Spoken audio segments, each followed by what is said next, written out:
idiin sheego inuu dalka ka ambabaxayo wafdi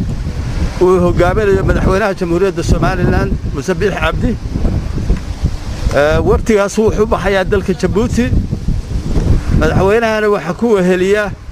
gudoomiyaha golaha guurtida ama golaha baarlamaanka guud ahaan afar wasiir iyo adna aadan Ismaaciil oo ah la taliye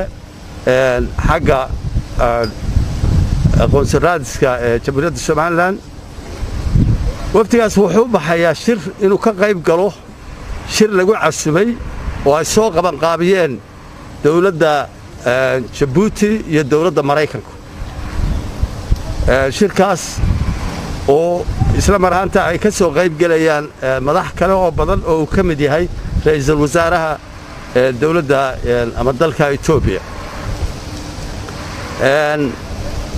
wafdigaas waxa la isugu keenayaa Somaliland iyo Soomaaliya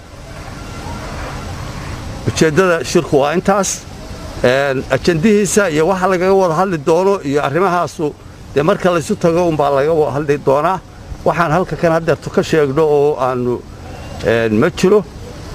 insha Allah waxaanu